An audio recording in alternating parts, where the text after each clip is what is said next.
Today we are discussing about another wonderful topic. Communication skills make or break your career because they decide how your work gets seen, not just how it gets done ಅಂತ.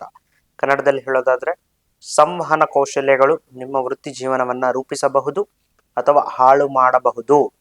ಏಕೆಂದ್ರೆ ಅವು ನಿಮ್ಮ ಕೆಲಸವನ್ನ ಹೇಗೆ ಮಾಡುತ್ತೀರಿ ಅನ್ನೋದಕ್ಕಿಂತ ಹೆಚ್ಚಾಗಿ ಅದನ್ನ ಹೇಗೆ ನೋಡಲಾಗುತ್ತದೆ ಅನ್ನೋದು ನಿರ್ಧರಿಸಿದೆ. ಮೊದಲನೇದಾಗಿ ಗೋಚರಣೆ. ನೆನ್ಪಿಟ್ಕೊಳ್ಳಿ, ನೀವು ಹೆಂಗ್ ಕಾಣ್ತಿ ಅನ್ನೋದು ತುಂಬಾ ಇಂಪಾರ್ಟೆಂಟು. ನಿಮ್ ತಲೆ ಒಳಗಡೆ ಇರೋದು ಯಾರಿಗೂ ಕಾಣಲ್ಲ, ನೀಟಾಗಿ ಕಾಣ್ಬೇಕು ನೀವು, ಆಯ್ತಾ. ಎರಡನೇದು ನಂಬಿಕೆ ಮತ್ತೆ ವೇಗ. ನೋಡಿ, ನೀವು ಕಂಪ್ನಿನ ನಂಬದ ಹಾಗೆ ಕಂಪ್ನಿ ಕೂಡ ನಿಮ್ಮನ್ನ ನಂಬಿರುತ್ತೆ. ಆದ್ರೆ ಇನ್ ಟೈಮ್ ವರ್ಕ್ ಆಗ್ಬೇಕು, ಇಲ್ಲ ಅಂದ್ರೆ ನಿಮ್ಮ ಮೇಲೆ ಎಗರಾಡ್ತಾರೆ, ರೇಗಾಡ್ತಾರೆ. ಮೂರನೇದು ನೋಡಿ, ಯಾವಾಗ್ಲೂ ಕೂಡ ಕಂಪ್ನಿಗಳು ಎಕ್ಸ್ಪೆಕ್ಟ್ ಮಾಡ್ತಕ್ಕಂಥದ್ದು ಲೀಡರ್ಶಿಪ್ ಕ್ವಾಲಿಟೀಸ್. ಏನೇ ಸಮಸ್ಯೆ ಆದ್ರೂ ಮುಂದೆ ನಿಂತು ಸಾಲ್ವ್ ಮಾಡೋದಕ್ಕೆ ನೀವು ರೆಡಿ ಇರಬೇಕು.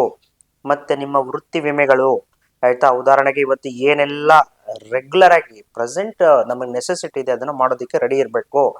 ಹಿಂದಿನ ರೀತಿಯಲ್ಲಿ ಯೋಚನೆ ಮಾಡಿದ್ರೆ ನಿಮ್ಮನ್ನ ಯಾರೂ ಉಳಿಸ್ಕೊಳ್ಳೋದಿಲ್ಲ. ಉತ್ಪಾದನೆ, ನಿರಂತರವಾಗಿ ಉತ್ಪಾದನೆ ಆಗ್ತಾ ಇರಬೇಕು.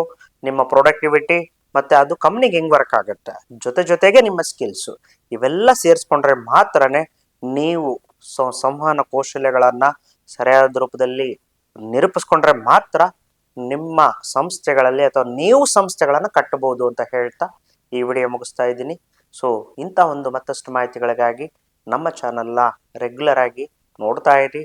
ಲೈಕ್ ಮಾಡಿ, ಶೇರ್ ಮಾಡಿ, ಫಾಲೋ ಮಾಡಿ, ಸಬ್ಸ್ಕ್ರೈಬ್ ಮಾಡಿ ಅಂತ ಕೇಳ್ಕೊಳ್ತಾ ಈ ವಿಡಿಯೋ ಮುಗಿಸ್ತಾ ಇದ್ದೀನಿ.